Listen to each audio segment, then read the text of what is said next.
Oh.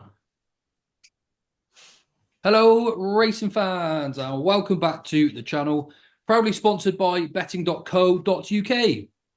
So, we're actually into episode 7 now. The season is very much in full swing.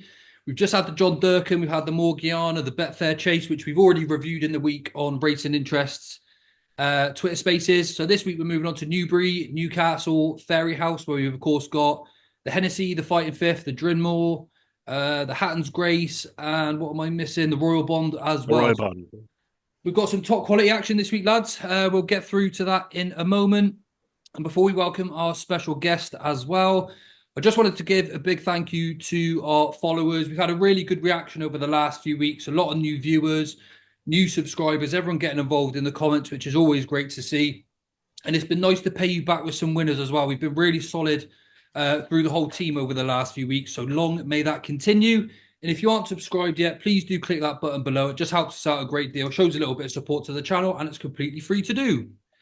Now, I'm very unprepared this week, but we should be all right with obviously my two trusted wingmen and our special guest, who's pretty much an honorary member of the Ginger Joe Racing team. Kieran, how are you doing? Yeah, all good, man. All good. Nice to be back on with you boys. Thought I'd been left in the dust when you all at the high notes of going here, there, and everywhere. But Never. We wouldn't do that. We seem to be back together now. The band is back together. Yeah, we wouldn't do that to you, Kieran. But anyway, before we do go on, I mean, Apple's away. I mean, what did you think of that today? She's still running, isn't she? Yeah. But we had to ask her, and I had to ask. Yeah, it's not good, mate. Not good. She'll have options going forward, I'm sure, but possibly not quite as good as people want her to be. But again, it's her first run of the season. Right, Yeah. two trusted wingmen. Scotty, how you doing? Yeah, so I'm fine, thanks. Busy, working away, starting early, finishing quite late, but just enjoying putting my feet up. The snooker's on at the moment, so yeah. Whoa. What time are you starting in the morning? 7:15, Jamie. That's early for me. And you finish at? 5 o'clock. Get over yourself. Okay. Jamie doesn't even finish until gone 7:15 in the morning, let alone start sometimes do. But anyway, Jamie, on that note, how are you doing? Can we get an off for Scotty? Oh, oh, Scotty. Where's the better hat tip gone? to what I'm saying. Where's the hat gone, Scotty? Oh, yeah, where's the fisherman? Where's the down under shrimpy bobby hat? Go on, so Come go on, on, do boy, get it. You need to do it. It sets the emphasis of the show. Here we go. We've got Amish Scotty for today. James, how you doing? Grand boy. Let's get on with the show, and I'll give you a load of winners. Fine, well, I'm very confident this week, John. I'm not, and I'm really unprepared, so I need you to be on form as well. Thank God you're hosting, so. Yeah, exactly. Right, we're going to start with the weekend preview. We'll then have a little bit of an anti-post chat, just a bit of a waffle with Kieran, see what's going on in the anti-post world. And then we'll go over to the head-to-head between Scotty and Jamie, which happens. We'll see if they've got selections for this week. Right, we're going to start off with two races first on Friday. The first is the 155, the Grade 2. We've got the Coral Novices Chase over 2 mile 4 furlongs. So we'll have a quick look at the betting first. We've got Captain Teague at 9-4. We've got the Jukebox Man at 11-4, who was second in Grade 1s at Cheltenham and Aintree. Johnny Who at 4-1. Masaccio at 13-2. Buggy's Seagull at 14s and Boomborn at 16-1. Jamie, I'm going to start with you here. Have you got any fancies in the Novice Chase? Firstly, Joe, I'd like to shout out to everybody who came up to me on Saturday at Punchestown. Shout out to a fella called, I think it's Charlie Shepherd, I think his name is. Oh, and his mate Brad. And he actually wanted a photo with me, so I felt like a celebrity once in my life. But thanks to them. They're actually tuning into the show, so fair play to you lads. Thanks for lovely fellas. The Marathons were at Punchestown, weren't they? Yeah. There was a few other people who came up to me, having a clue who they were, but fair play to them. Everyone's always surprised how tall you are, Jamie. No one can believe it, can they, when they see you no one can believe it, can they? Yeah. This is quite simple for me, Joe. He's the top-rated hurler, 148. And he was second to Albert Bartlett, and even the horse you back the weekend, Stellar Story, who jumps like an absolute bag of hammers. Still won, though. Do you know what I mean? With a little bit in hand, and it's the Jukebox Man, second, obviously, in the Albert Bartlett Stellar Story. Unknown form and hurling form, even though Johnny Who's had a run, he can't be Captain T, can he, on shallow hurdle form? Maybe a little bit of better ground, and he might be a better chaser, but I'd be Captain T to beat him anyway. Masaccio, I suppose, was impressive enough. at Newbury the last day. Seen Sawada run his best races at Newbury, but to me in all these races, Joe, always go with the potential, and the potential to be the best horse at the end of the season. And he on his run in the Albert Bartlett, I think he'll just go out in front and just catch me if you can. And at 5-2 at the moment, I can't see anything past the Jukebox Man. Yeah, okay, fair enough. They've been quite patient with him, haven't they, as well? Like you say, he's definitely got the highest. And before we go over to lads, like you have to keep note of the first two races. Like Captain T will shorten very badly if Regent Stroll and Caliph de Burley win, and Regent Stroll will win, and Caliph de Burley was unlucky at Carlisle is it last day. They'll both win, so Captain T will not go out 9-4. He'll go off shorter than that. Yeah, Caliph de Burley jumped really well that day as well until that He one. did, yeah. As well, didn't he? He didn't do anything wrong, like so. Okay, fair enough. So the Jukebox Man for Jaime. Let's go to Scotty. Yeah, I'm actually quite excited by the race, Ginge, to be honest. I think it's a cracking little race. Obviously, like Jaime said, he covered the novice hurdle form from last year. The Jukebox Man was probably just about the best of them. Ran well at Aintree, got chinned by Stella Story in the Albert Bartlett, and I think the tactics could probably play into his hands. But again, it's all depending on if he jumps. We just don't know yet. We've not seen him in public. But if he gets into a good rhythm out in front on a course like Newbury, I keep on saying it, front runners go so well at Newbury and are very hard to peg back. It's, for me, the course anywhere in the UK and Ireland. If you're in the front, it's probably the hardest course to catch a good jumper, a strong galloper on. I do think Captain Teague, he's beaten most of these before, Masaccio and the Jukebox Man, Johnny Who, he was ahead of all of them in the Challow last season. And I think he had quite a bit up his sleeve towards the end of that race. He almost idled all the way up the running and he had a lot up his sleeve. I just think it depends a lot on his jumping as well. I mean, that egg and spoon walkover at Exeter, there's a one next to his name, but this is his chase debut, as we know. But I think if he jumps well, he'll win. I think he's a better horse than the Jukebox Man. I mean, he's by Doyen as well, who traditionally produces some pretty decent chasers. The likes of Andy Dufresne's a pretty solid jumper. Battle over Doyen wasn't the best over fences. He's in there, but Banbridge is a Grade 1 winner over fences, who he side as well. And then you've got the other horses in there, the likes of Boom Born, who won the Rising Stars at Wincanton, I think, wasn't it, recently? Yep. But for me, it's all about Captain Teague. I think he's the best horse in the race. And I think if he jumps, he wins. And I think 9-4 is a good price. Okay, cool. So there's one for the Jukebox Man and one for Captain Teague.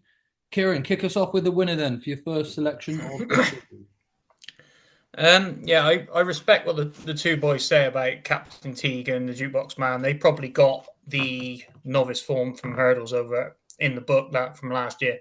But like Scotty referred to them, we haven't seen either of them over a fence yet. Like the Jukebox Man has been seen, and what was it? Captain Teague obviously had the walkover at Exeter. So I'm going to take a punt on Johnny, who I think he's going to improve for a fence. And I think he could potentially, he's only, a length behind both of them in the Challow over at the course. Potentially, we don't talk about rides. I don't like dissing jockeys' rides, etc. But I think he could be a better chaser than these. I think he could improve, and obviously he's had the run, and I'm willing to take a swipe at him. I think he's about 9-2, 4-1. I think something like that in the market, so I'm willing to take a swipe at him. So Johnny, who would be who I would land down on in this? Yeah, fair enough, Kieran. I mean, I'm pretty similar. I'm actually a little bit on the fence, to be honest with you, at the moment, but I am maybe being swayed towards Johnny Who as well. That little bit of race fitness, and he looked like he had plenty of speed at the end of the race as well. The one concern I'd say about him is he's only won at Carlisle going right-handed. Every time he's gone left-handed so far, he's been beat. I don't know if that's anything to worry about or not, but it's something maybe to consider. Their horses look obviously a lot better now that obviously the John Joe O'Neill, the sons joined along. Their horses seem 1,000 times better than what they were last season as well. Massively, Kieran. It's like we said, they're getting more sort of individual care and attention. That there's more hands on deck, effectively, isn't there? So, okay, well, we've split the pack there. Really, 2 for Johnny Who, although it's a touch and go one for me. The Jukebox Man for Jaime, and then Captain Teague for Scotty. Right, swiftly on to the 305, the Grade 2 long distance hurdle over 3 miles. We've got a strong leader at even money here, the Grade 1 Liverpool hurdle winner. Got Langadan at 13-8, a bit of the Enigma sort of horse. Got Monmorel at 8-1, 33-1 for Flight Deck. And this time we'll start with Scotty? It's a bit of an uninspiring race. I was hoping Crambo was going to be here. I obviously think he's going to be going to Ascot for the long walk in a few weeks' time, just before Christmas. But it's a two-horse race, isn't it? It really has to be a two-horse race. I think Flight Deck's way out of his depth in this grade two.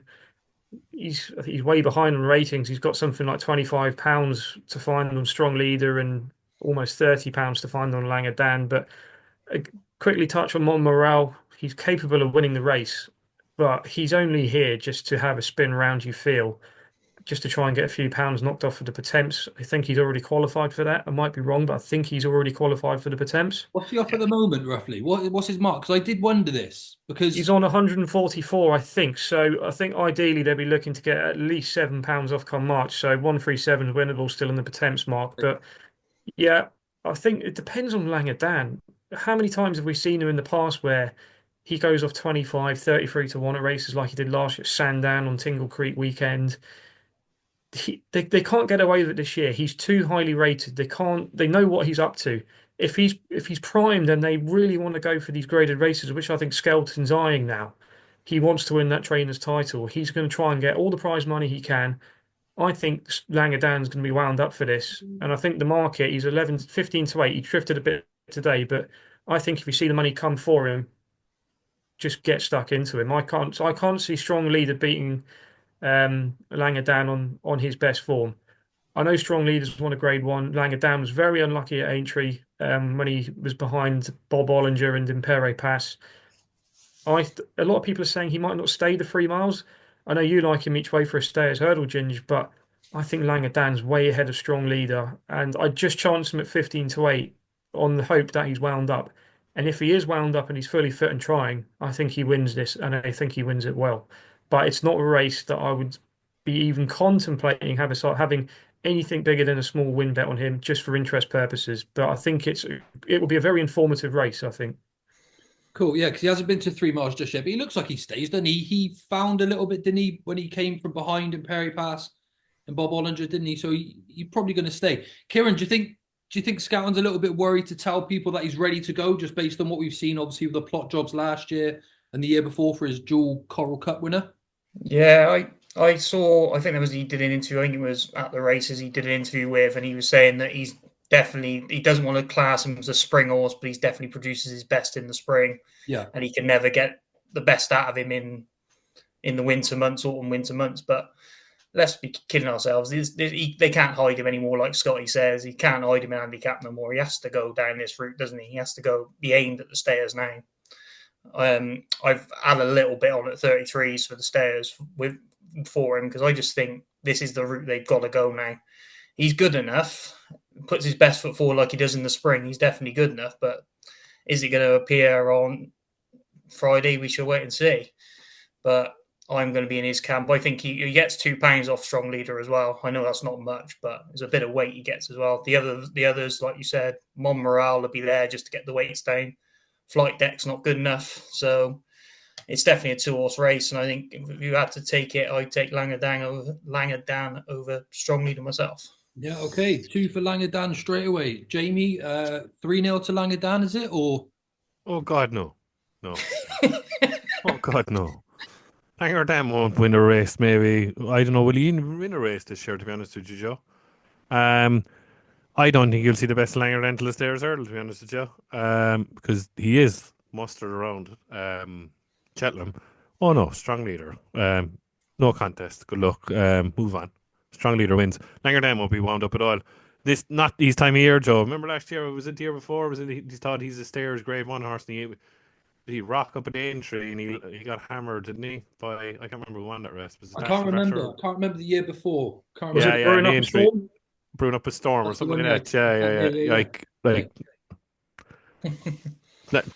Look, I know we'd be there and we'd be messing and we'd be saying, oh, don't listen to what the trainer says, but Dan Skelton said year in, year out, he's a better horse in the spring. So I wouldn't touch Langer Dan with anyone's money. Montmoral is only £6 higher, 144 than he won the Pertemps off 138. So he's only scarming around for the British handicapper to lose a few pounds. The other fella's no chance. I don't even know who he is. But no, Strong Leader certainty. Yeah, okay, cool. Well, I'm with you, James. I can't see strong leader getting beat here, actually, myself. I think if this was over 2 mile 4, 2 mile 6 on his first start, I'd give Langadan a squeak because we know he stays. The only proven Grade 1 winner in the race. Strong leader, right? He won at Aintree, didn't he? Correct. Yeah, It was sure, sure. actually Dashel Drasher that beat him in that Yeah, race. yeah, I was thinking that. Yeah, I was thinking. But if again, if it was like 2 mile 4, 2 mile 6, I'd consider Langadan because he's stayed the trip. But if he's going to stay this extra distance, which he hasn't been before, he has to be 110% surely to win on Dave. That's how I see it anyway.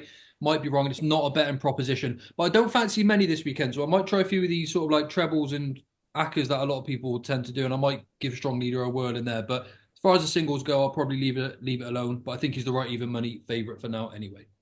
Right, we're going to move on to Saturday. We're going to start at Newcastle. Very important to mention though that we've got no declarations yet, so we don't know who's running, no confirmation. And it's probably quite noteworthy that we've got good ground. So we're starting Newcastle with a fight in fifth hurdle, a grade 1 over 2 miles. Sir Gino is currently 11-10. We've got Mystical Power 11-4, Annie's Baby. Brentford Hope at 10-1, Nemean Lion 20-1, and 25-1 lump sum, and then whatever price you like for the remainder. Kieran, we'll start with you here. Is this going to be a time to side with Sir Gino, or can the grade 1 winning or dual grade 1 winner, Mystical Power, get the job done instead? Presuming it's over, of course. As Jamie leaves us, if Give me Mystical a minute, Power Apple comes away. all right. If Mystical Power comes over, I'd be backing him over. If he comes over, sorry, not her. Woman. If he comes over, I'd be backing him against Sir Gino myself personally.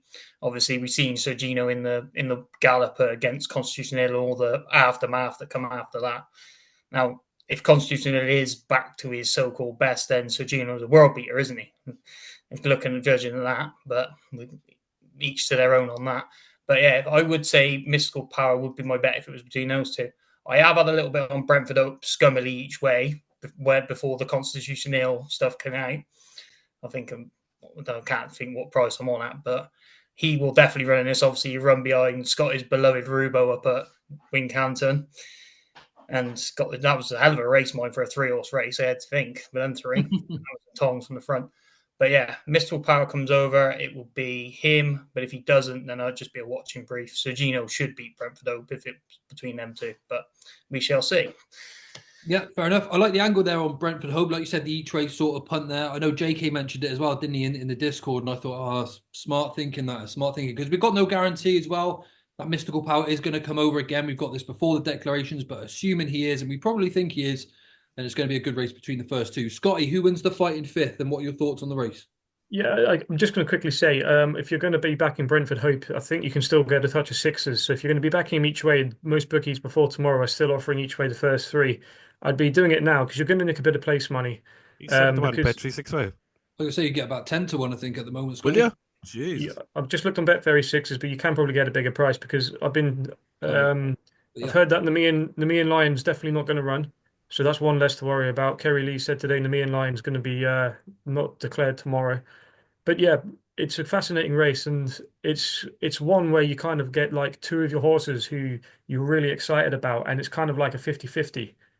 And sometimes they're the races you just don't want to have a bet in. You just want to watch and just kind of think, yeah, I'll let them go and win for me. At the moment, I'm kind of in the Sir Gino camp. I just think the juvenile form last year, I know it's very tough for the 4-year-olds to come back to make a champion hurdle horse as a 4 going on 5-year-old, but the Triumph form is very strong from last year. Cargis was second in the Triumph to Majborough, who was a very impressive winner. Cargis has come out and won good races since, ran a cracker at Aintree behind Sir Gino. And Burdett Road, obviously, Joe, who you tipped up for the Great Woods, been very impressive in the Great Wood, beating the likes of Dysart Enos and the Skeleton Horse. So I think the form's rock solid, and Sir Gino absolutely battered Burdett Road. So that form really looks pretty decent. But you have to respect Mystical Power. He's supreme second. He's winning Aintree. He's Punchestown win, beating the likes of Firefox. That is a very, very strong piece of form, and I think you're really playing with fire if you get stuck into either one of the two. At the moment, I just think Sir Gino has that bit more superstar quality about him than Mystical Power potentially could. If Mystical Power ran in a champion hurdle, okay, if he ran in a stairs hurdle, he probably won't. I think he'd have a great chance of placing. But if you were putting a gun to my head and said, if either of the two was to be a champion hurdle winner, I'd say Sir Gino has that X factor, that star quality, and I think the Newcastle track will suit him. I think his style of running, you can ride him up the top, you can ride him off the pace, and he has the gears. And if they were jumping the last and I had the gun to my head, I always say, put the gun to your head, who do you want to be on? It's Sir Gino. And albeit I probably won't have a bet, I think Sir Gino will win, and I think it will be a close finish. I think it will be a very tight race. But yeah, Sir Gino just for me. Yeah, okay. So 1-1, Sir Gino for Scotty, Mystical Power for Kieran. I'm a little bit on the fence again at the moment. It's probably wrong, but the prices are wrong. Like the way they've priced it up here is they've priced the sexy horse up as favourite against the form horse as second favourite, which tends to happen quite a lot now, you know.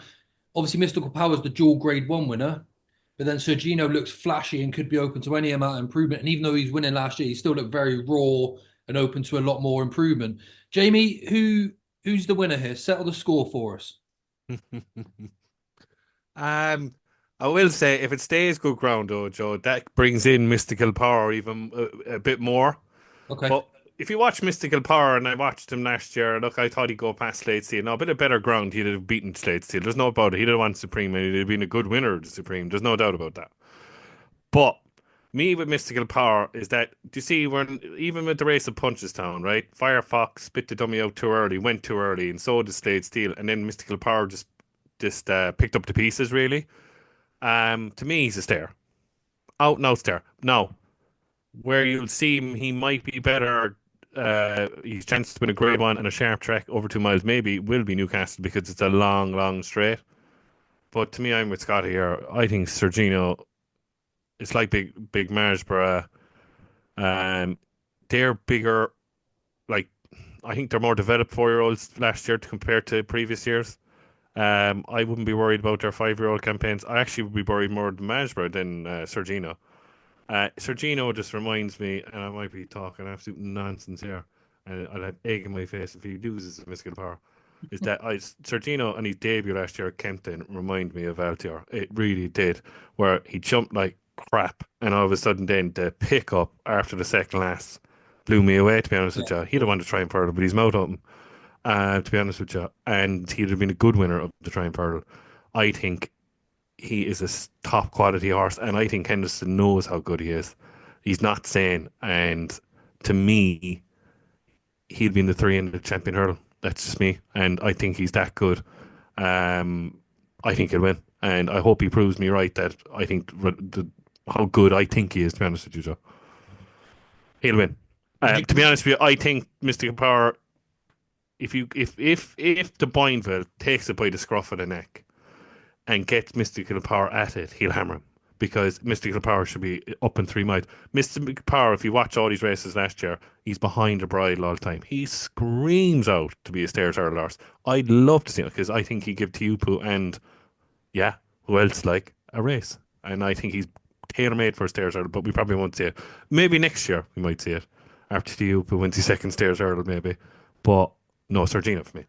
Yeah, I mean, I came down obviously and spent the weekend with you and your old man for the Paddy Power meeting. You both were talking about the Mystical Power angle, about how he sits behind the bridle. It does make a lot of sense, and he's got stamina in his pedigree. Obviously, Ante Power, Galileo, all the rest of the stamina there. So, but you see, sorry for cutting across you, Joe. Do you see when Willie was talking there, even in the Sport and Life one, goes, he was there humming a horn about novice chasing. And then he says, you have to remember, he did say that he's not quick enough for 2 miles. So I think eventually, Joe, you might see Mystical Power hopefully in a Galmoy and Testies Day in January. Yeah, and that's what I'm hoping. That's what I'm really. But the problem is, will they risk him on big, huge bog ground in Gorham Park in January? Sure. You never know, because he goes on any ground. He does, like, he's been to the well on every ground. So hopefully I'm praying that he'll end up in the Galmoy in January. Yeah, okay, cool. Nice shouts there, Jamie. I'm definitely going to be sitting on the fence with this one. As you know, I'm always banging on about how I feel like juveniles need a little bit more time, but he is one of these horses that could just be slightly freakish, Sir Gino. I'm going to sit on the fence. Don't want to give a call out if it's not too genuine. Right, let's move on to Newbury, the 3 o'clock. We've actually got the Hennessy over 3 mile, 2 furlongs. Good to soft ground here. Again, no confirmations. I'm actually going to come back to you, Jamie. I know you're really sweet on one for the big one this year. I know it's far from vintage. Gone are the days of Denman winning off 174 and but in breaking Barbershop's heart and all the rest of it. But who do you fancy for the Hennessy this weekend? It's still obviously a very competitive race nonetheless. I went through today, Joe, and it's exactly what you're saying. There's not really anything with confidence, really, is there? Like the Bromhead's bringing Senior Chief over. If it stays a bit of good ground, good to stop, he'll obviously go on it, but he wanted Cheltenham. Up to 151. I wouldn't touch him off of work at 151. 5 Colonel Harry to me is tripless. Tripless. Interesting. He's tripless to me. I mean, like he's never won over 3 miles. He's point to point over 3 miles. Fair enough, but they probably went to crawl. And I'm only guessing because I've never seen it. But I don't know. I just don't like that horse. I never did. No, he's had to run in Carlisle for now. I just don't. Oh, he doesn't. Victorino is the wise guy horse. Broadway boy will be up in the bandwagon. Now, I will say he has a chance, Broadway boy, because Newbury will suit him down to the ground. But the only thing about Broadway boy, if he doesn't get a soft lead, he sulks. Can Do Kid, don't think he's good enough. Midnight River, probably handicapped to the hilt. The Willie Mullins horse will probably come over. He loved the fast pace, but he kind of spits out the dummy on the long straight. He'll be there at the second last, swinging off it. Or so dairy, is it? He will, but he just doesn't get home for me. I saw a quote during the week, and this is the only reason I'm going for it, is that Noel George said he'll come in the straight and he'll be swinging off it. And he's a great performer in France. Now, will the ground be soft enough? Questionable. But I backed him at 16 to 1 the last time when he opened. I know he's 10 to 1. And it's not with real confidence, but it's that bad that I'm going to take a chance at the general on Chef, whatever his name is, and I think he's a right chance at 10 to 1 because it's that bad, and I'm going for the unknown quantity, and I like a bit of that sometimes. A lot of people have tipped this top 100 times, not being smart, but I'm just going for the unknown, and general on set for me, 10 to 1, I'll have a bit of that. He's still a bit unexposed as well, isn't he, at the moment? Yeah, I like that, and I think he'll win. I don't know why. Yeah. Sometimes that's all it takes, so doesn't it? Like you don't have to go into too much, if you know what I mean. Sometimes with these races, sometimes you see horses and you're like, don't fancy this, don't fancy this, don't fancy this, and you've got to stand out, haven't you? So yeah, cool. General on chef for Jaime. Scotty, will go to you. Just to say, this is my favourite race of the year. I love it. I always call it the Hennessy. It's the one I look forward to the most. Course, but going to be honest, I'm very underwhelmed this year by the field. I think it's a very disappointing field. It's normally, for me, a pointer towards Gold Cup horses, the likes of Bobsworth, like we mentioned, Denman, Native River all ran and won. Many Cloud won this race in the past. For me, the horse that's kind of similar he just fits like a profile of like a Hennessy winner, very solid jumper. He's improving still. I think he's off a mark of 148, and I don't think that mark does him justice. I think he's got a bit of improvement still, and that's Broadway Boy. He's definitely a Newbury kind of horse. He'll be ridden up with the pace, and again, I keep saying it, Newbury from the front. He's one to keep on side. I just think his price is a bit it's a bit on the short side, 7 to 1. You can get still. I'd like to maybe see him. He was a bit like 10s or 12s about a week ago, but he'd definitely be one I'll back. I just think his runs at Cheltenham last season, he was very good. And Jamie's pointed out a couple of horses that are way high in the marks now, like Midnight Rivers had a prep run at Weatherby over 2, I think it was 2-3. He ran okay, but I believe I've spoke to one of the owners today, and she's told me that James Bowen's apparently going to ride as well. So that would be a decent jockey booking for Midnight River, but I can't see him featuring. He fell in the race last year as well. Garlier de la Toe, I'd give a chance to. I think Harry Skelton's going to ride. Pretty good horse, ran in the National last year, finished, I think, 8th. Sorry, last season. I definitely think if the ground comes up soft, she'd have a chance, but again, it's another question mark on the ground for her. But Colonel Harry, I don't like. I think he jumps left, which will suit him. He jumped way left at Carlisle. I think it was Carlisle he ran at, and he threw the race away, didn't he? He had it won, I thought, and I backed him that day. So I'm not very forgiving for that kind of thing. Gavin Sheehan's obviously won the race before. Did he win it last year on That's All Right, Gino? I think he did. Yeah. So that's a positive. Knows how to ride the course well. But aside from Broadway Boy, I'm going to have a good each way bet on a horse that won at Galway last time, and he had some very good novice form in his a couple of seasons ago behind the likes of the Devil's Coachman. Finished behind Kilcrutt, not too far away in that handicap at Punchestown, and that's Grandero Bello, who won last time out, and he was very impressive. I think he had a bit more up his sleeve, and I think his mark is pretty decent. 147. Eddie Harty hasn't had many good jump horses recently. Obviously, he was famous for his most famous jump horse, probably was Captain CB, who we never saw jump a fence to any effect. He was pretty rubbish when he was favourite for an Arkle, but very good hurdler. The form of that race is pretty solid. The one he won at Galway, never a dull moment, had a string of ones going into his name. He finished fourth. But Stuzacchini was third in that race, who's come out and won the Troy Town in pretty good fashion since. So I thought that was an interesting form line there. And I would give Grandero Bello a decent chance, and I think he can get nearly 16 to 1. So I'd definitely be playing him each way. I think this race will be a pretty small runner field affair. There won't be more than 10, 11 runners. So it won't do him any harm. Think it will cut up so much, do you really? Yeah. I think it will. There's not many anyway in it, but I think you'll probably get 10, 11 runners. So I think Grandero Bello at 4 places each way is a cracking each way bet. And I'd be having a go on him as a saver against Broadway Boy.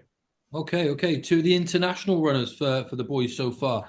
Kieran, who do you fancy in the Hennessy? Obviously, we haven't got apples away in here, have we? So No, she ran. Well, she might just about. If she keeps running, she might get there. But no, the guys have mentioned about half of the entries already, and I've got 2 more down here of the entries, so we'll see how we go from here. We've got to find a winner between us eventually. right. Okay. But I agree with Scotty with Gala de Lateau. I think she's got out of the squeak going into this. Obviously, Harry's said that he's going to ride him, I believe. That it was from an interview with Skelton. So she's obviously got a chance. Obviously, ran in the National last season. Comes here fresh. No, she didn't. She ran at Carlisle, didn't she? If I remember rightly. First time out. I can't remember. And then, so she obviously has had the prep run. I like horses that have had the prep run coming into here rather than coming here fresh. I'd rather that angle. Another one I want to mention is Henry's friend, who won the Reynoldstown last year for Ben Paulin. He ran in that Potemps race at Newbury that I believe Montmoral ran, and he finished 4th in it, with basically dawdled round, 4-runner race. American Sniper won the race. That was his prep run, so he's had a prep run at the course. And I believe he was there for that morning gallop they were all there for, Constitution, etc., etc. So he seems to be that he's going to be primed for this. So he's another one on my short list. And the third one is Neon Moon. Now, I'm not sure if he's going to run because he's also entered at Newcastle as well on the same day. Obviously, we'll wait for Dex tomorrow. Yeah. He won at Chepstow and then was third behind Chianti Classico at Ascot. So, obviously, if he comes here, I wouldn't put myself off backing him as well. But we'll see which one of the 3 turns up, and then we'll go from there. But Gala to Mateau probably the top one out of the 3 if I was picking one. Yeah. Okay, cool. Nice one, Kieran. Gala Lateau for Kieran. I'm a little bit on the fence at the moment. I haven't really come down on one too strongly. I don't like Broadway Boy whatsoever. I don't like the front running tactics for him. I know he's really impressive at Cheltenham a few times. I just feel like you need everything to go right for you in behind for the whole way at Newbury for 3 mile 2. I just don't see it happening. He's a really likeable horse. He's a good jumper. One mistake and that rhythm's gone. I think he's going to be taken on for a little bit of pace here as well by the likes of Remastered if he turns up. I quite like Henry's friend that Kieran just alluded to there as well. I think he's a really good sort. And I think this is the weekend that we're going to see Ben Paulin kick off with all of his good runners. Of course, he's got the Jukebox Man as well running the day before at Newbury. So I'd have a look a little bit at Henry's friend or possibly Iron Bridge if he turns up for John Joe O'Neill. He's about 33 to 1 at the minute. The form isn't massively there in the book, but he's actually quite unexposed for a chaser.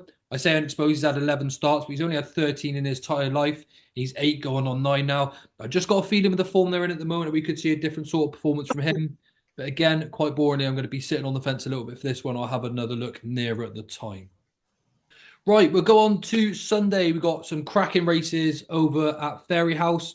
Again, no declarations yet. And just to confirm, the ground on Sunday is yielding, which is good to soft for anyone that doesn't know that. But we'll start off in the 135. We've got the Grade 2 Royal Bond Novices Hurdle over 2 miles. Of course, this has been downgraded from a Grade 1. But the field is as follows. Currently, we've got Romeo Coolio at 4 to 5. Absolutely love this horse. Got Bellocchio at 4 to 1. Quite an interesting runner, I think, there for Mullins. Bleu de Vassy at 7s. Sea of Sands at 8. Bottler Secret at 10s. You've even got Wingmen and Tunis Fater at 12 to 1 in this race as well. Scotty, who takes the Royal Bond this year? And is this going to be a horse that's going to be then heading towards Supreme as a likely target? Yep, I'm massive Romeo Coolio fan. You alluded to him just there. I've Yeah. already backed him for the Supreme, taken a nice price on him. I can't speak highly enough of his performance at Down Royal. He did all the donkey work himself. Very impressive. It's, it's pretty much D-Day for me in this race because I think there's a bit of opposition in Blow de Vassy. I think that horse has got some very untapped potential. Blow de Vassy been very good the first 2 times it's been out over its hurdles, and sometimes we get punch drunk in thinking, yeah, he's second in the champion bumper. He's been very impressive in his maiden hurdle, but a lot of times these horses go and win maiden hurdles by a country mile, have the big reputations, and they go and get beaten. You think, do you know what? It wasn't that obvious to spot the Yeah, yeah, danger, and I yeah. think Blow de Vassy falls into that bracket. So I'd be very wary of Blow de Vassy, and I think 5-1, 11-2 is a very good price. So I would definitely be interested in Blow de Vassy against Romeo Coolio, but I expect Romeo Coolio to win. I still think you can get even money 11-10, maybe just gone odds on with a couple of firms, but I fully expect Romeo Coolio to win. And I've already said I'm not going to repeat myself. I think Blow de Vassy is one to keep an eye on for the rest of the season. Don't know if Bottle Secret's going to run. Big fan of the horse. I know some people have tipped him up for a champion hurdle, but no, can't see that. Bellocchio, Well, you did as well. Bellocchio's won a maiden hurdle and then been running all summer. Ran, I think, in the long distance cup at Royal Ascot. I don't think there's much opposition there for the two in the head of the market. But for me, I think Blow de Vassy's a big danger to Romeo Coolio, and I wouldn't discount him. But I am going to say Romeo Coolio is going to win, and I think it's quite straightforward. I think that's the 1-2. But I will give a quick shout to Wingmen before you pass on. I wasn't overly impressed with the jumping of Wingmen first time out. Jumped awfully to the right. I think it was at Navan or Nace. I can never remember which course was which. I always get them confused. Yeah. So I don't know whether Wingmen's in here just to get a spin round, or maybe I've got the yellow clay and Wingmen the wrong way round for my Martin Pipe horse. I think Wingmen could be a Martin Pipe kind of thing and just getting another run into him. So I'd keep an eye on where he finishes. But yeah, Romeo Coolio and Blow de Vassy to chase him home. Where are all of the Mullins horses as well? Like, I know they've got Bellocchio in here, like, but You won't see Mullins horses till Christmas. I'll tell You'll you see what, them in the future champions No. at Christmas and Moscow Flyer in January. That's when you got to watch it. He had a one there at Tremor yesterday. Cornick. He looked good. Oh yeah, the Gigginstown horse, like. You got a few tomorrow as well. Yeah, and he'll run in the Grade 1 at Christmas. It just feels like he's waiting a long time. Like if you say Romeo Coolio goes in hindsight, well, not hindsight, whatever it is, or if Romeo Coolio goes and wins this weekend, I mean, he's a proper horse. He's going to be way ahead of schedule in comparison to Mullins if he's coming out and already had 2 wins. Like, and we haven't even seen any of the Mullins runners yet, you know? Well, I think it's a proper horse, Romeo Coolio. I echo everything Scotty said. I hope he goes out in front and pretty much makes all. If someone goes and sets the pace for him, fine. And I think Bellocchio is probably going to have a fair bit of pace coming at him. But I think if just Romeo goes about his business, he's going to be really, really hard to beat here this weekend. And again, it's probably my idea of the Supreme winner at the moment as well. But again, we haven't seen too much. Kieran? Well, obviously, we don't know who's going to run yet. Obviously, we won't get the decks till Friday. But if Blow de Vassy runs, I think he'll beat Romeo Coolio. I'm going to play out there. Heartbreaker. I'm going to dampen all your spirits. I think if he runs, I think he'll beat Romeo Coolio. Obviously, I'm keen on Wingman, see where he goes. If he does turn up here, he might be a Martin Pipe horse. Scotty might have one in there on him being a Martin Pipe horse. But yeah, Blow de Vassy, the way he won at Navan last time out, I thought was very, very impressive. Obviously, he had Patton Merchant in behind. I know Jaime likes him. Obviously, over an inadequate trip, but for Patton Merchant, I think it was 2 miles, wasn't it? Which is Patton Merchant's more 3 miles. But Blow de Vassy could have been no more impressive, and I think he will give Romeo Coolio definitely a race here, and he'll know afterwards that he's had a race. I think he could beat him. But we shall see on the declarations whether they both all get declared. Obviously, Gordon seems to have the aces in this race. Like you said, Mullins leaving them in the stables until the Christmas time. But yeah, Blow de Vassy to beat Romeo Coolio. I'm surprised we didn't see Salvatore Mendy in there. Really, that's my point, because this was targeted as his starting point for the season. Wasn't William Money meant to be coming here? No, he's going to run in a maiden hurdle. I got this wrong actually myself. He's going to be running in a maiden hurdle between now and Christmas. Barry said to me, no, he won't start him off in graded company. So that's just me making a standard mistake. Yeah, Navan. Yeah, yeah. Maybe the same day as Goodland comes back then. 6th or 7th or whenever it is. Yeah. Right. Evans on 6th and the 13th. No, sorry, the 9th and the 16th. Okay, fine. Yeah, maybe the same day as Goodland then. Okay, right. Let's go. Mikey would be at the other meeting. Oh, don't start.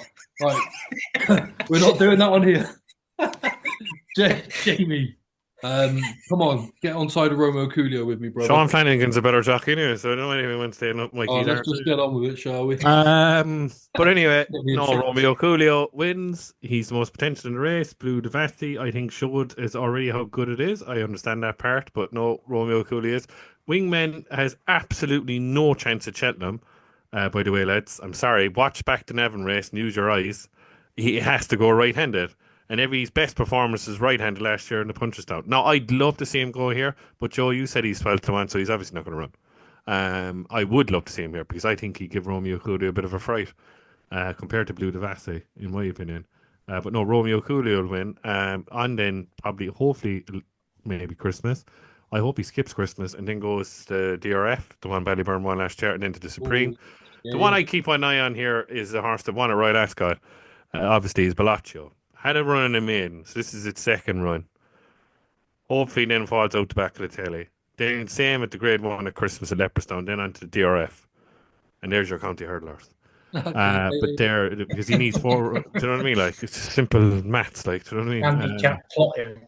I get it though. I get it because Yeah. And he Jamie, will. We had the bear on, and when me and Jamie were with Scotty, were at the DRF.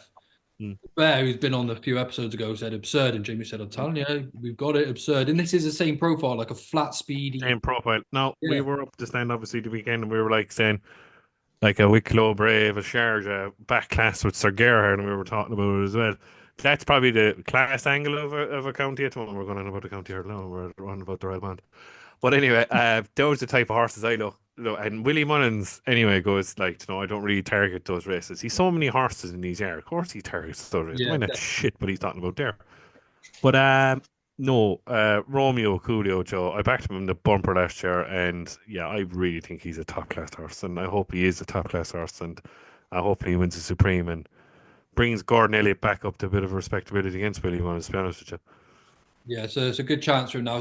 It's sort of like Scotty said, when you see these bump horses and you don't think too much of them when they come into maiden company, etc. Well, I was opposite. I didn't really like him last year. I wasn't really taken by his running style, his performances.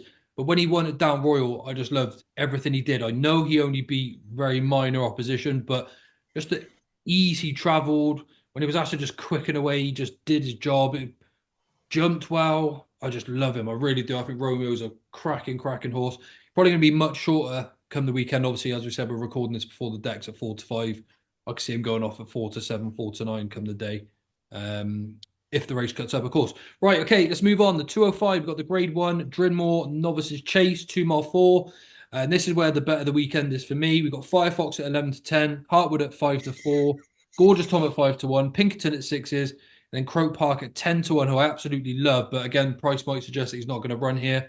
Let's go with Kieran. Yeah, I echo your thoughts on Croke Park. I love those Chase Davy, but like you said, 10 to 1, I don't think he's going to come here. I think it comes down to Firefox and Hartwood, doesn't it, at the top of the bet? And I think they're, 4 to 5, 5 to 4, each of them. I'm going to go probably with Firefox. I'm going to stick with him. I think I was impressed with his Down Royal, his Chase and David Down Royal. They went hammer and tongs at the front, the pair of them. And I think he's pulled away at the end very well. And I think he might not win an Arkle, but he's definitely going to be in the talking for an Arkle. So he probably has to win this to be definitely put in that category. So I think he takes the beating here. So Firefox it would be for me. Okay, Jamie. Obviously it's a 2-horse race, but I'm kind of going back to last year, Joe. And look, there are 2 good horses owned by Valerie Moore and her husband. Found a 50, was running against I.M. Maximus in this race last year, right?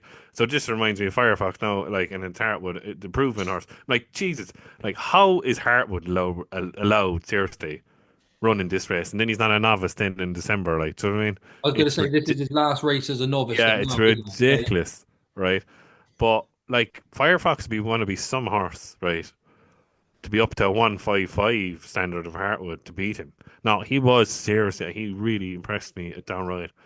Now, if he wins on Sunday and beats Hartwood, he will have to give him serious consideration for the Arkle against Ballyburn in the pockets and in Perry and all that, right? He has to be up there. There's no doubt in my mind he has to be up there. But he'd want to be a very good horse to beat Hartwood off his mark from 155. Do you know what I mean? To beat Hartwood's mark, Mm-hmm. and he'd be a really top class horse if he does. So now is Hartwood deserving of the 155 rating? It's time will tell. But he'll have to run in at least the 150s Firefox to beat him. That's obviously of course. But I would go down with the experience like last year that I never saw Lion Maximus obviously went on to win the Grand National, found a 50, then went on to win Grade Ones. That you'd have to go with the proven, and I would go with Hartwood reluctantly, but it's just my head now over my heart. My heart says Firefox, my head says Hartwood. Sorry. Yeah, fair enough. And Scotty? Bit similar to the Mystical Power Sergino race. It's like, excuse me, it's a bit of like a 50-50 at the moment. I think Hartwood, I respect Hartwood. Obviously wanted the DRF, the big handicap there, and ran creditably at Aintree. And I know the way you're thinking on that race. Okay, he ran in the John Durkin and he was very flat. I know it was on a trip that was way too short for him, but he ran very flat. Iroko ran okay at Haydock. So the form of that race is not amazing, but Firefox, like Jaime said, has got one chase, and Hartwood's had a handful of chase starts, so it's ridiculous that he's even allowed to run in this race. But out of the two, I think Firefox, you'd be disappointed if he couldn't take care of Hartwood. I think Fairyhouse, for me, is one of those courses where they jump the last second last. A lot of pace comes into play. And I think Firefox, I know it's a longer trip than he's used to running over, but I think if they go pretty slow in the race, it will play into Firefox's hands more. The likes of Croke Park are real nice chases for like 3 mile, 3.5 miles for future. I definitely like Croke Park, but I don't think this is his race. I'm going to say Firefox will have the class and should win the race. I think he'll beat Hartwood. But I'm going to give a shout to a real big price, and I might get booed off the screen. But I don't care. I'm going to say it. I think she could be anything. A nice mare. She's 20-1. She could outrun her odds. She's got a string of ones to her name. Beat the likes of Pink in the Park, who's come out and won since. Okay, it's a massive step up on that form line. But I think if she gets into a good jumping rhythm and the other two make mistakes, she's come off the pace massively last time to win. She can run from the front. I wouldn't be scared, And another one with Hartwood, another one that's let the form down from that chase earlier in the season. Where was the race where he beat Buddy One and Corbett's Cross? Buddy One, yeah, Buddy One's been very disappointing at Cheltenham since. And the form of that race again isn't that strong. So I just doubt whether Hartwood's actually beating anything that's really up to the standard of Firefox's kind of ability. So I'm going to go with Firefox to win, and she could be anything to run a big race. I'm looking forward to seeing her as well. Yeah, fair enough. You don't get thrown off the screen for having a brave shout at all, Scotty. I thought she'd be a bit of a chance for a mare's chase, but I'm sure they're finishing her season before that. I'm sure I heard something about Gordo saying they're going to run her up until about Christmas and then call it a day for the season. I'll tell you where to keep her. I've got this feeling they're going to be campaigning her and keeping her fresh for the Galway Plate next summer. I've got the impression that's the kind of race they'll be having in mind for her. That'll be about her level, I think. Okay, yeah, fair enough. So Firefox for Scotty. Well, for me, this is where my bet of the weekend comes in. It's the only punt I've had so far this weekend, and I can't see Hartwood getting beat here. I think this is a hell of a horse. I do. He was really good at the DRF when we were there, really powerful at the finish. He was then third at Aintree over 3 miles. And then he beat Corbett's Cross and Buddy One. I see nothing wrong with the form. I know obviously it's fell apart a little bit with Buddy One. But if you just watch what Hartwood did and how well he finished out that race, I think this is a proper horse. I'm like Jaime. I feel like Firefox has got to put in a monstrous performance, especially over this 2.5 mile trip. It's not over 2 miles. This is 2.5 miles. And I think this is a cracking bet, Hartwood, this weekend. He is starting to get a little bit short at 5-4, but ignoring the market, I just think he goes out and wins this race. You could get 7-4, 9-4 a couple of days ago. He's been smashed in since then. I just think this is a proper horse. He's impressed me more and more with every single run. There's not much more to it other than saying good jumper, good traveller, stays well. But it's the way he finishes his races. Like I can't see Firefox doing the same thing over an extended trip myself. So I'll get out of there now. It's my bet of the weekend. It's going to be Hartwood. Okay, and then finally we go on to the 240, the Grade 1 Hatton's Grace over 2 mile 4 furlongs. Again, just to point out, we've got yielded ground for this one, so I think it's going to play quite a part. We've got Teahupoo at 10 to 11, Lossiemouth at 11 to 10, Beacon Edge at 25s, and the Maxim at 28 to 1, who's going to win a big handicap again sometime this year. Jaime, who wins the Hattons Grace? Think with your head, not your heart. Think with your head, not your heart. It's the way to go. My heart says Lossiemouth. My head says Teahupoo. But I am going for the champion hurdle winner in my book in Lossiemouth. The way I look at it is that Teahupoo, obviously he's going to be like, he will probably might be a multiple stairs hurdle winner, but he's never gone up to the levels of an English Reaver or a big bucks yet into the 170s. And to me, right, if they're off level weights, he's £8 clear. But now take the 7 off Lossiemouth, there's a pound between them, really. I don't care what anyone says. 2 miles, 2.5 miles. Teahupoo want to be a very good horse to beat Lossiemouth.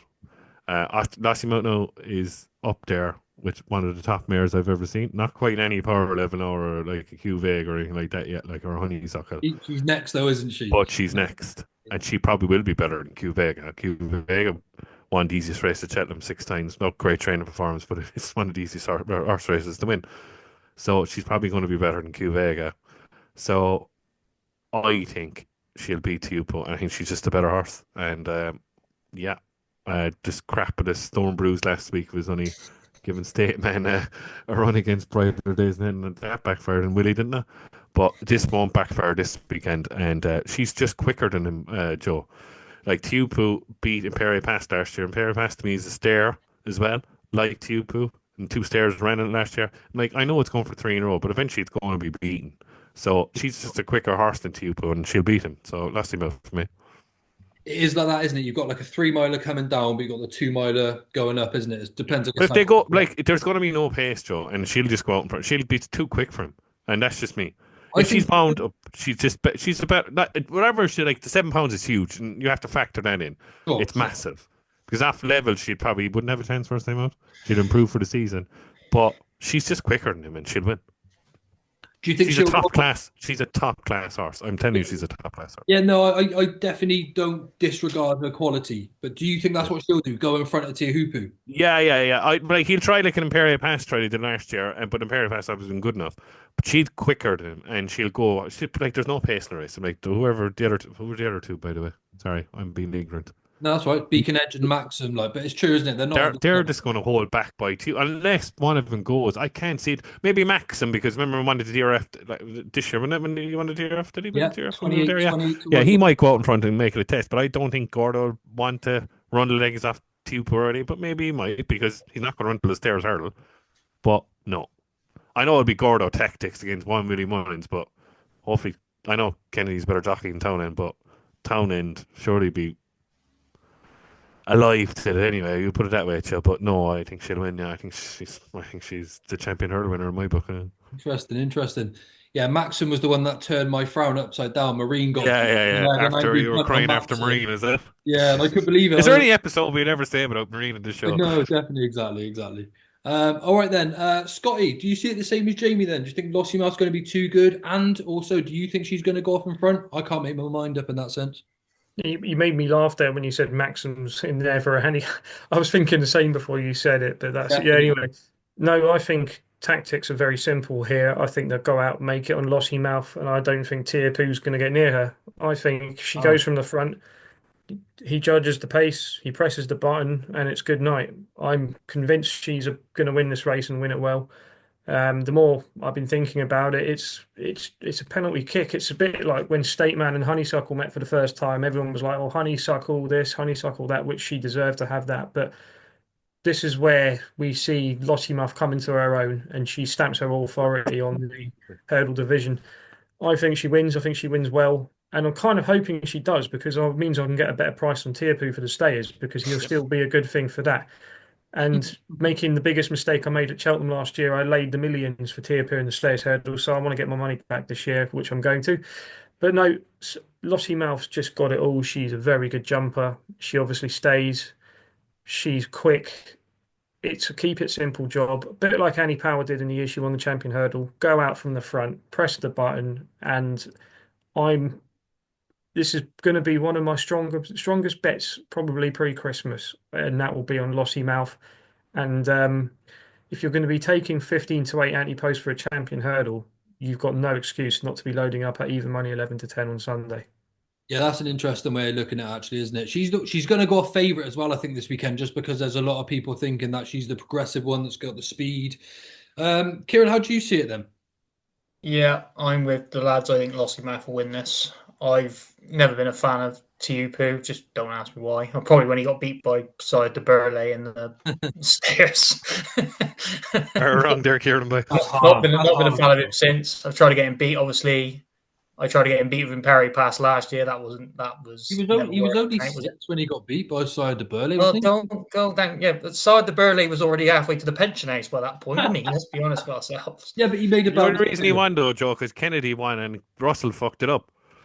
No, Teahupoo made a massive mistake 2 out, and that's why everyone said no, you can't. Because Russell drove him into it instead of hanging back. Did he? I can't remember. I just remember him stumbling on. I'm fairly sure Side de Burley was in the middle of the track when he. Yeah. Come scooting up the inside. 100%. Nobody saw him. Unbelievable, that was. Unbelievable. But yeah, going back to this, I think the boys have not nailed it on the head. Lossiemouth will just go out in front. They might have got the other two in here for pacemaking style, Aidan O'Brien style pacemaking, but she'll just go out in front and dictate, and away she goes 2 out, and that'll be that. I don't think Teahupoo will have the pace to stay with her. And yeah, that'll be simple. I'm basically echoing what the boys say. I can't have much else to add to it. She'll just win, won't she? And we'll go from there. Interesting. Well, maybe I've read this completely wrong then, because I think. Oh, here we go. Here we go. Here we go. The boss is spoken. Well, it might have egg on my face. No splinters. Come on. I think Teahupoo's going to go off in front. I think Beacon Edge is going to set a little bit of a pace. I think Teahupoo will track him.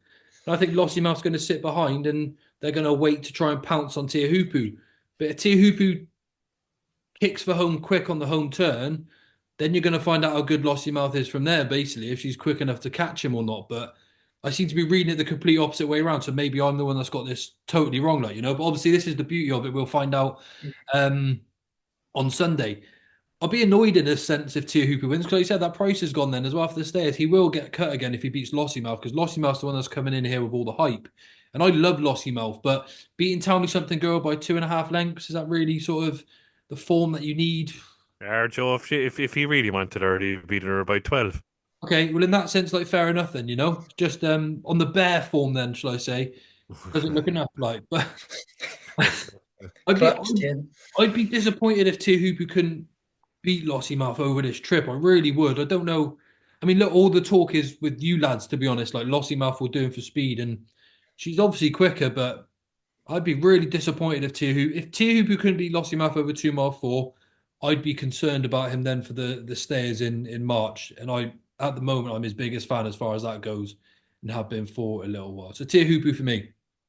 Right then, before we go on to just a little bit of a Cheltenham festival chat and see what sort of Kieran's ideas are in that sort of sense, I'm going to ask for the best bets of the weekend. I don't know if I asked you lads before or not, but I'll go first with mine and say it's going to be Firefox.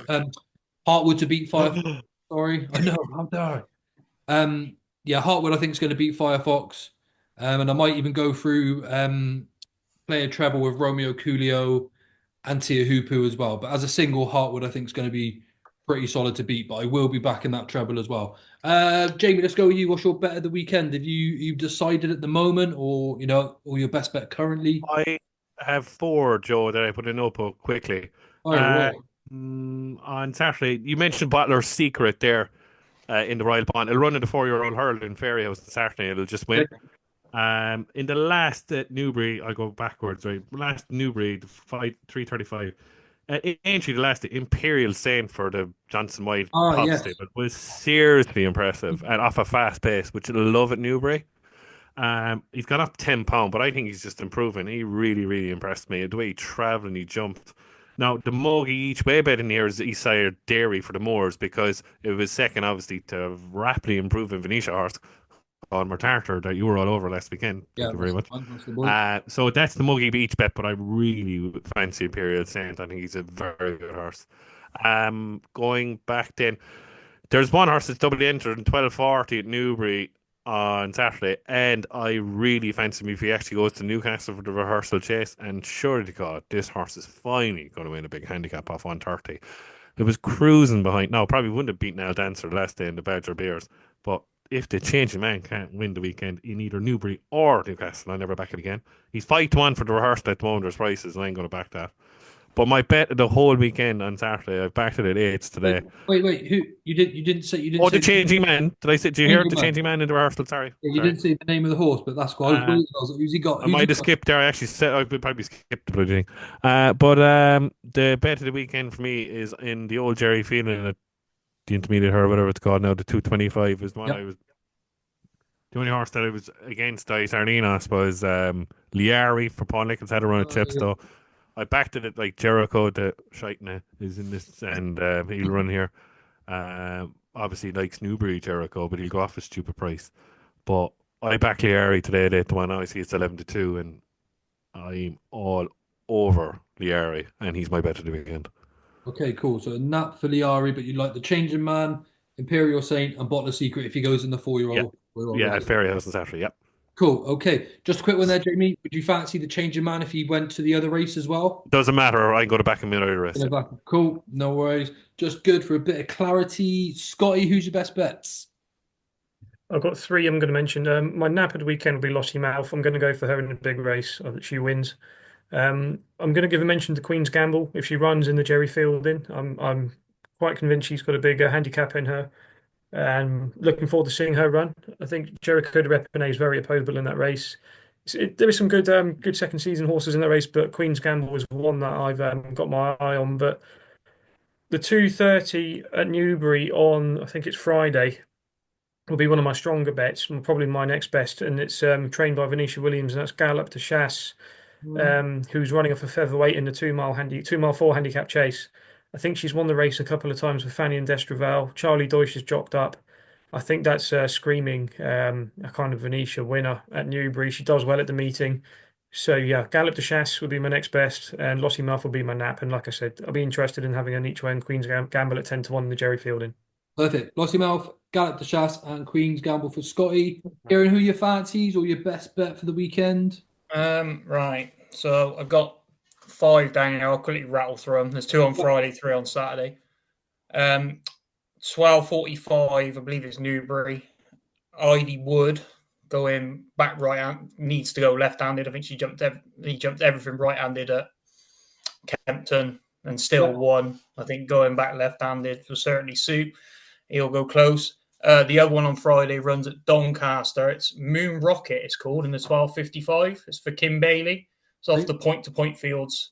He give a big write-up about this in his stable tour in the Racing Post, I noticed. So if he does enter that, we'll back to that. Well, he is entered, so we'll be back in that. And then on Saturday, up to Newcastle, there's 2 at Newcastle. You got in the 1 o'clock Clondall General for Bailey again, yeah. Bailey again. We're really well at Worcester. Goes there in the 1 o'clock Novice Hurdle. In the 1:35 in the novice, I think it's a novice chase. It might be handicap actually. It's Cadell for Lucinda Russell. Loved it going up to 3 miles last time. He'll definitely. This is now 3-mile 5. He's a stayer, out and out stayer. The further they go, the better he looks, and I think he'll take a bit of beating in that. He's got to carry 12 stone, however, but we shall. Hopefully, he's good enough to carry that. And the last one, he's probably the best bet for me, is at Newbury in the 1:35, and that's, if I pronounce this right, Caliph Unvol of Nicky Henderson's. Oh, good. One at Kempton, one of his better ones that won at Kempton on the easy on the snaff, goes here in a much competitive race. Obviously, Regent Stroll was meant to be in this race, but has now been declared for the Friday. Makes his task slightly easier, and he'd probably be my best bet of the weekend. So that's my 5. Got them all jotted down, have you? Yeah, I've got it. The last one, a McNeil horse. Yes. Here. Oh, yeah. Good show. Good horse. Looked a good horse at Kempton. Yeah. I was thinking that. So for Kieran, we've got Ivy Wood and Moon Rocket. Was it Moon Rocket? Moon Rocket on the Friday, yeah. Yeah. Then we've got Clondall General, Cadell, and Caliphate Envol. Yep, that's the ones. Boom. I'll put them all in the description below so everyone doesn't have to write them as well. Right, so that's the weekend preview done. We're just going to have a little bit of a natter to Kieran for start to see. Obviously, we've got a lot of Ante Post. Kieran's in my Discord group, and he's also over on Twitter. So you can find him pretty much anywhere at the moment. And he's got his own YouTube channel as well. I'll put all the links in the description below. But Kieran, just a little bit of a rant of a few horses that you fancy for Cheltenham at this stage, or some that are taking your eye. Obviously, everyone knows you're a massive Diva Luna fan. Just have a little bit of a rant. Tell us horses you like, maybe some that you're not keen on. She's definitely one that's been on my radar since she won the entry bumper. Definitely waiting to see if when she comes out. She's one of the three. Well, I got three in my Ante Post book. Obviously, Jericho de Repene was one of them, but he can go in the bin now. It's already in the bin because that was horrific round Sandown. Let's be honest with ourselves. The other one is Good and Kind for the Bromhead. He's in the Rob Core colours. Finished second at, I can't remember where it was now. I think it was Fairyhouse. He finished second at that in a bumper. I think I've got that down for the Turner's Novice Hurdle. It's called now. And then I'm with Scotty. I think Founder 50, wherever that boy goes. We're again all in on him. I was all in on him obviously last year in the Arkle, and he finished second to Gaelic. But hopefully he goes for the Ryanair. Hopefully. What price was he, Kieran, last year when you put him up? 50s. Yeah. Found a 50. Who else backed him in 50s, Kieran? Huh? Who else backed him in 50 to 1 each way? Did you want 50? Well? Oh, did you go each way, did you? You're rubbing this in a little bit. I thought as much. I told you they backed it each way. Kieran was gutted because he backed him straight win, and he ran a blinder at 50 to 1, like, you know? Unreal. Jamie's nap at the festival, Gaelic Warrior, and he backs a 50 yoke each way against it. I backed that last October, man, and I was even contemplating putting him on the fucking thing with Joe. But I put Protector out in. Thank God. Yeah. He had a good one, to be fair. So massive. He saw me coming, didn't he? With Founder 50. Thought I best sway and go to percentage. Will you go away, you liar? I have it here on Twitter. Jamie, you snake. I was saying Founder 50 at 50 to 1. I have it here. Don't this is why you never have me on, because this happens. This is what I want. Like, I'm more relaxed. I just sit and mind my own business. I love it whenever on the fence. Yeah, I am this week. I definitely am this week. Yeah, no, not hiding that. Oh, dear me. Just because Marine's having problems doesn't mean you need to sit on the fence all the time. Jesus Christ, low blow, like proper digging your hole. Right, Kieran, who else don't you like then for the festival? Who are some of the give me a story that you're not keen on at the moment? I know I'm putting you right on the spot here. I didn't even know before. We won't bring up Gallopin. We won't bring up Constitution Hill. Let's not bring him up. We'll keep him. You realise that you just did. Yeah, right. It's like you bringing up Marine, isn't it? Come on. All right, I'll minimise that then, Joe. I won't bring up anything else on that. Yeah, all right, cool. Let's have a think. I think the Champion Chase is more wide open than everybody thinks. So obviously, Gaelic Warrior, I think Willie come out and said he's going to go there, but I think it's wider open than that. Obviously, I've mentioned Found. I hope he goes to the Ryanair and not the Champion Chase, but then Gordon's come out and said he might stay over 2 miles, so we shall see. The stayers, well, I've said my thoughts on Teahupoo. Obviously, he can go and win the stayers for all I care. I won't be having any of my money. Back to file, Kieran? Back to file, Kieran. Is he a little bit too short now, or is he the light winner? He looked good at the weekend, to be fair, although I wouldn't take any away from Gallopin. I thought Gallopin ran out of a race from the front. Certainly wouldn't take anything away from him. Obviously, you're all waiting on Fast and Slow to be supplemented for the King George. Yeah, I think Jaime's putting up the funding. I need to supplement it. The amount of money he's got on already, hasn't he? Yeah, definitely. But no, Factor 5 was good at the weekend. But obviously, we'll see. More that Gold Cup will be more of a picture when it goes back to Leopardstown and over Christmas, and see if when Gallopin gets back to his trip and see if Factor 5 can beat him over 3 miles, and then we'll soon see if he does beat him over 3 miles, and he's definitely a contender, isn't he? Let's be fair with that. Any more that I can think of? Not off the top of my head right now. If not, who's your best bet at the moment? Who are you most confident about at the moment? This is your chance to shine, and we can pick this in 4 months' time. I think you've mentioned already. She hasn't run yet, has she? But Diva Luna is definitely the one, mate. Diva Luna is my Founder 50 of this season, should we say? She goes and wins. You're the fan club founder, aren't you? There at Diva Luna. Well, some people will say I'm not, but I definitely think I am. No, you are. As far as I'm I'm still waiting. I'm still waiting for my bobble app from Hacked Up. I did message you, but I haven't had nothing back yet. Oh God, well, we'll come back to that after. You did bring up Marine though, so you're in my bar books now. Right, okay then. Let's move on to we do part of the show, Scotty versus Jaime, where at the end of the season we're going to tally up who's basically got the best ante post selections of the season. Don't have to put them up. It's just sort of like an up in the ante style sort of thing that we're doing as well. Let's have a look at. Let's go with Jaime. I can't remember who went first last time. So Jaime, who have you got one to add to the book this week? So I do, yeah. I'm going to take him on his list. I think people are going to crib me for this, and they're going to say, "What is this Irish clown doing?" Who have you got so far then? Who have you got so far? Just to let everyone know. Long Press 20-1 for the Ryanair, and Quida Bourbon for the 20-1 for the Browns. Perfect. They'll say that all these people say this Irish clown putting up an English horse for the champion bumper. Now, my reasoning behind this, right? I love this horse, Joe. You know I love this horse. He's 25-1 top price with Labrooks. He's Dan Skelton's horse, obviously. And it's Fortune de Mare. And I really, really like this horse. And like he learned, obviously, from the October meeting. Skelton now is going to put him away, he said, to the champion bumper. And I think that's a case of, yeah, we know we've a good one. And it reminds me a bit of a pipe job with Moonracer all those years ago. Oh, yeah, yeah. The only thing I will say is that Whitty is not saying much about his bumpers. Now, he does have Proof, who's been a bit touted there, and he's a quantum boy and all these, but he's not really saying anything at the moment, right? But you know Gordo's saying it, like, but most of all Gordo's bumper horses are all Gigginstown. Gigginstown don't win champion bumpers. They don't want to win champion bumpers. Magic Seal, they all run the weekend, maybe. Magic Seal, he can't dance. The one now has gone favourite, which is ludicrous in my opinion. Calypso Chance one. Not impressive, but he big, tall, leggy horse.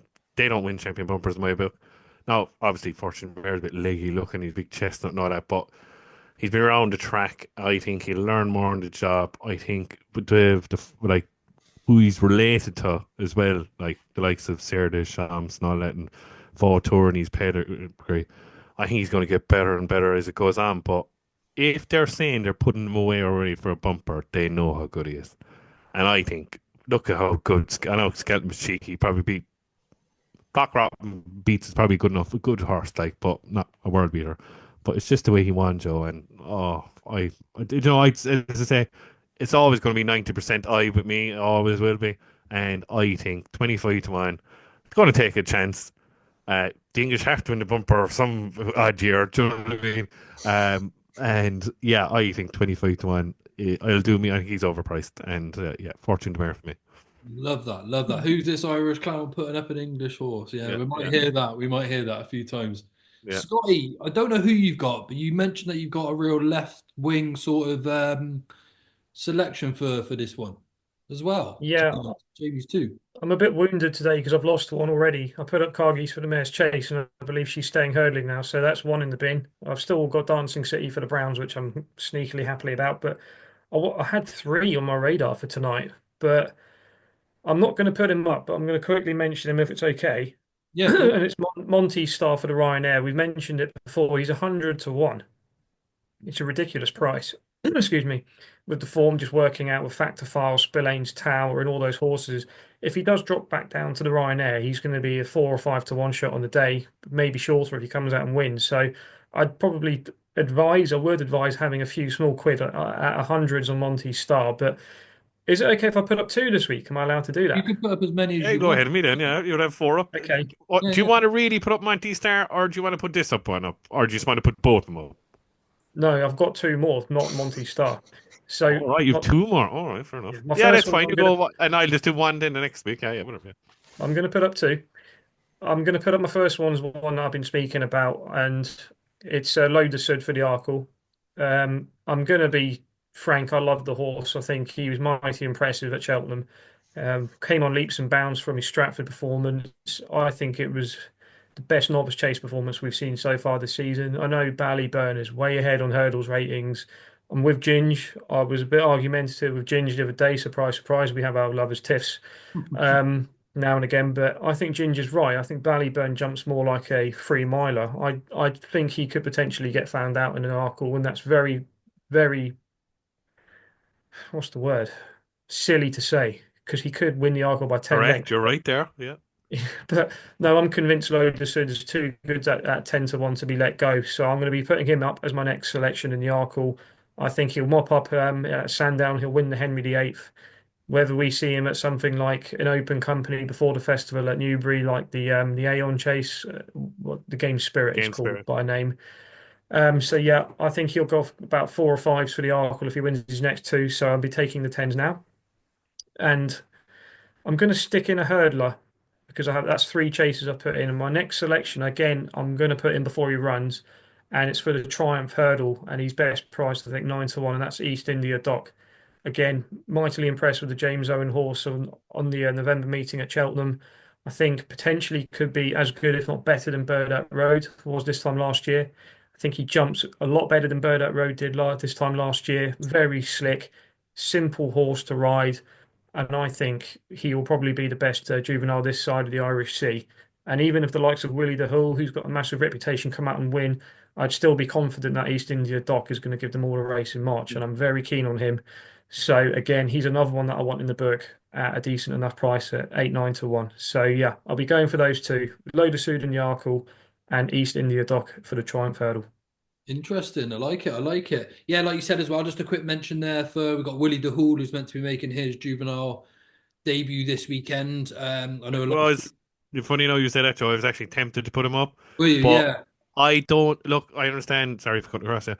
Nisha has that it was second to like Nisha has like I think they're just obviously running it too much in France, whatever at the moment, and obviously Willie de Hull is the potential, and obviously like the horse the weekend there, Bilbo came out and who was behind him came out and won at the first race to Punchestown on Saturday, but Nisha has his form is tailed off, but obviously they see the potential in Willie de Hull. Obviously, Mullins will build him up to the big day, but I wouldn't be. I don't think you see like even if he wins on Saturday, Willie de Hull, I don't think you see the Triumph Hurdle to the New Year. Yeah, that's fair enough. That's fair enough. There's a few horses running this weekend. Again, just for anyone listening, that if they go and win, though, their prices are going to disappear. You can Yeah. still 10 to 1 about Romeo Coolio. If he wins this weekend, he's going 5, or it'll go down to 6. A few people are then back him into 4 to 1. Willie de Hall, if he hoses up, it doesn't look the strongest renewal. But if he goes and wins, he's going to go from 6s into 3 to 1 with a big gap then to the rest. So I'm not one that likes to back horses that are running tomorrow and try and grab a price and just hope we can all do that and try and make ourselves look smart. But I've seen someone online as well put up in the pocket the day before he ran on his novice chase debut. What nonsense that is, trying to make yourself look smart. I don't agree with that whatsoever. And then he goes and wins a Mickey Mouse race, and then suddenly half the price, and you can claim you've got this brilliant price. It's just not the way I like to play things. Just something else I wanted to mention: fast or slow. Again, I had word from Martin that the King George wasn't on the agenda unless he won the John Durkan. It looks like it's coming under consideration now, and I think that's due to the fact that Willie Mullins is unlikely to have a runner. And as we know, lads, it looks like it's a race that's really starting to cut up now. So the potential's there, but I still wouldn't be sure, even though he's considering things that he might just keep him in Ireland myself. But he seems a little bit more convinced now than what he did prior to last week's episode. Anyway, quick word on the King George. Anyone got any fancies? Bit of a weird race, right? Not No. at the moment. No. If fast or slow runs, obviously, yeah. Okay. Corbett Cross has absolutely no chance, by the way. I know. It was- Well, it was funny fair, enough, I'm financially invested in fast or slow, like you, Jamie, quite heavily. But I also had a punt You on. did, now in fairness, you have, yeah. Yeah. And I also had a punt on Corbett's Cross a long time ago at 16 to 1. Could work off. But at the same time, James, I'm like you. I think he's actually got no chance now we've seen it. So to be honest, I don't know what I was thinking at the time. But anyway. You never know. He I might agree. shock us and jump at speed for once. Yeah. Again, I wouldn't be scared to make a fool of myself. I think he ran all right the other day. The way the race is going, I wouldn't write off Brave Man's Game running a big race in it. Yeah, you never know, do you? Or- Like they've got Ginny's as well. He said he could be a 3 miler. Looks well short and Oh, form. Ginny's Destiny's going to win the December Gold Cup at Cheltenham. Oh, okay. Yeah, that's a great shot. Not see Jungle Boogie's in the back. Jungle Boogie. Jungle Boogie. Oh, It'd be big, great around Kempton, Jungle Boogie on a flat 3 miles. big fans of Jungle Boogie in this podcast, Kieran. Yeah, But that's why I no, thought I'd bring him up. Ginny's Destiny will win the December Gold Cup. He's back on the new track that he prefers, and he just needed to run in the Paddy Bar. Yeah. Okay, fair enough. Okay, well, I think that's that then, lads. Any questions, Scotty? I think Scotty's got a couple of questions. Again, anyone listening, if you ever got any questions for the following week or even during the week, give one of us a message or comment on one of the videos.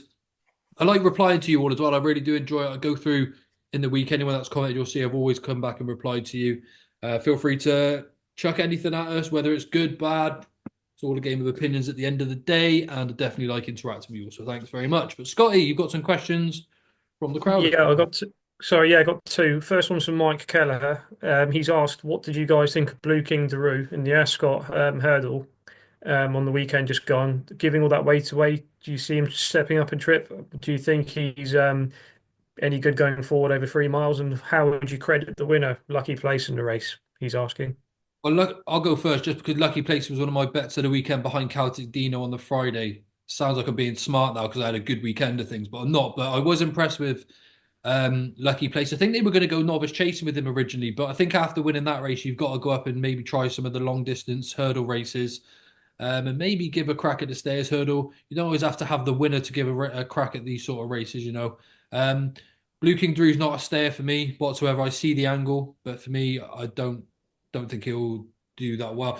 Last week when we had the show, I actually mentioned I thought he was a stayer. But watching that race, I'm not so sure now. That's pretty much just where I'm at with them at the moment. Okay. Anyone else? I think he's a right chance he trade Scotty in the long walk. The only two horses in my head that he has to beat really is Lucky Place will run in the long walk. Now he's no choice, I think, in the matter, do you? Golden Ace will go back to 2 miles international hurl all day with her. But the only two horses I have in my mind that probably had beat Blue King Daru are obviously last year's winner Crambo because he's better going right-handed, and the Irish. Oh, we're going to bring over Gordon Elliott, the Wall Park. So I think, to be honest with you, the Wall Park now. I think to be honest with you, you can forget about the Wall Park for Pertams now because JP's bought it, and JP's bought it to win a stairs hurdle. That's what my opinion. I think if it's a stairs hurdle horse, obviously it has to win the long walk. So I wouldn't discount Blue King Drew up and trip at Ascot. Did a lot of the donkey work last day. I think he was about fifth in the race last year. Ran well. He's a year older this year, he was coming out of his 4-year-old campaign last year. So I wouldn't put anyone, if you get a price on me, train a long walk, but he still has to be the Crambo and the Wall Park. Wall Park's with JP now as well, isn't he? Like, yeah. So, yeah. so you did actually say that. I heard. Kieran? That, sorry. Go, What about you regarding Blue King Daru? Blue King Daru? I don't think. Is he a true stayer? No, I don't think he is. I think he's in a rock and hard place now. I don't think he's going to be more a 2.5 miler, and there's not a lot of races over this side of the water. There's 2.5 miles that's going to suit him. I think he's going to fall into that bracket of he's going to be too high in the handicaps, and he's going to be not good enough to win graded races, unfortunately. But yeah, he's definitely a decent animal, but where you place him now is very, very interesting. He'll definitely go for the long walk, but I don't think he'll stay. I think he'll get outdone again, like he did last year. But we shall see. If you try and compare him like to Langer Down when he was running over 2 mile 4, 2 mile 6 last year, I can't see Blue King Daru holding it with the likes of Imperi Pass, Bob Ollinger in that sort of race. No. Personally, Scotty, what do you think? Then you obviously need to answer as well.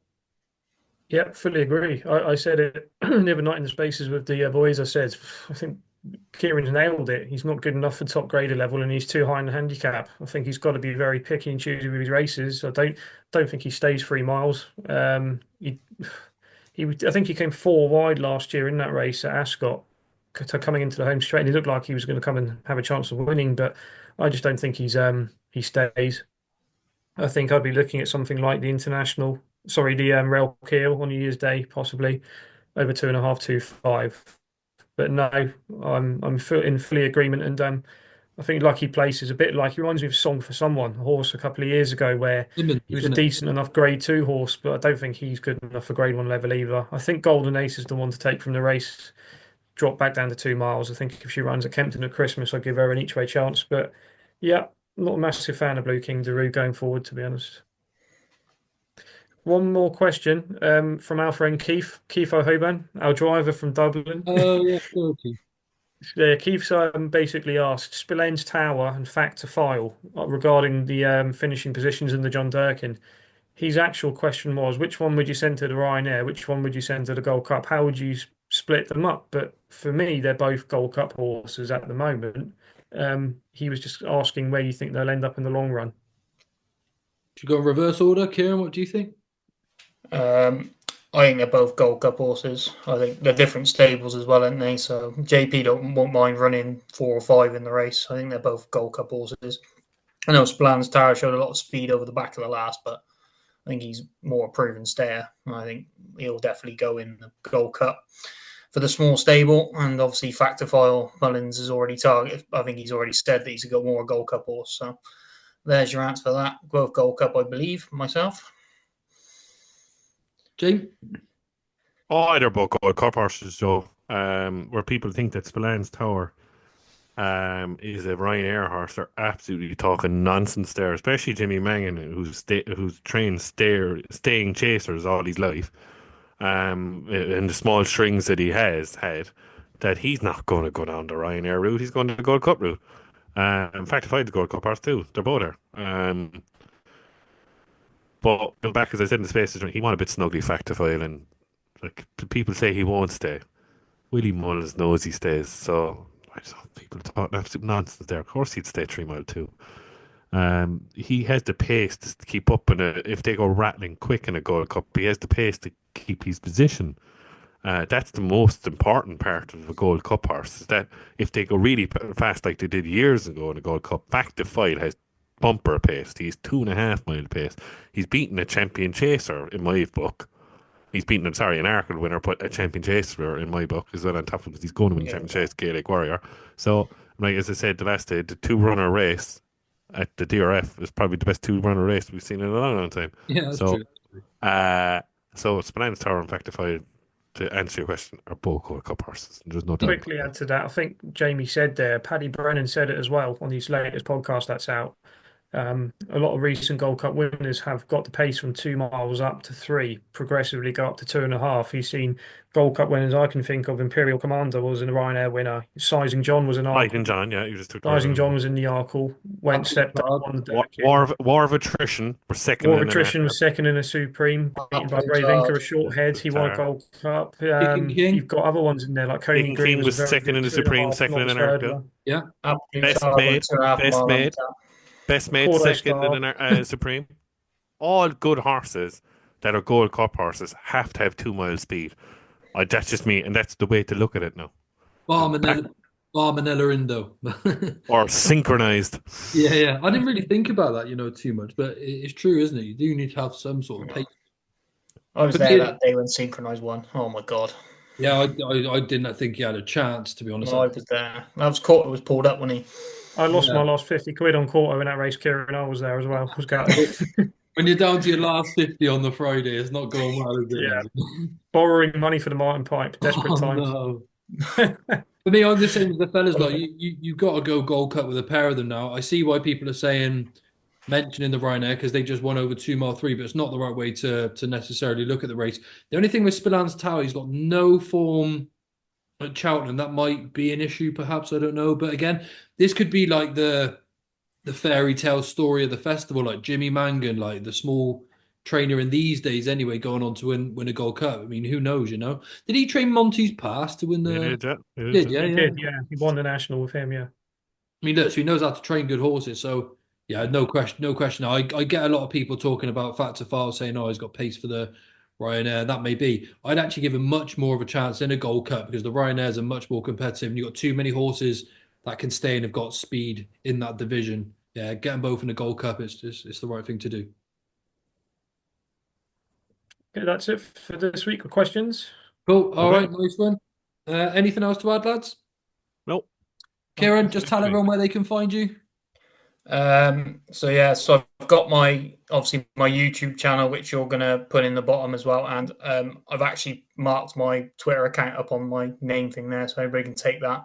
I do weekly podcasts like yourselves. I do mine on a Wednesday morning, get it out there before everybody else does, so they can all copy me, and we can go from there. Perfect. But yeah, see what happens. But yeah, cheers for having me, lads. Yeah, nice one, Kieran. Thanks a lot. Cheers, man. Yep, Scotty, James, thanks again, fellas. We'll be back again next week. Of course, we're all sponsored by betting.co.uk. Again, if you can like and subscribe, this video is completely free to do. It just shows us a little bit of support. And again, like I said, the response has actually been brilliant. Our views seem to be rising, so we must be doing something that you're enjoying. Or maybe not, maybe just like tuning in anyway. But thanks a lot, everyone, for tuning in. Hope you back a load of winners, and we'll see you all real soon.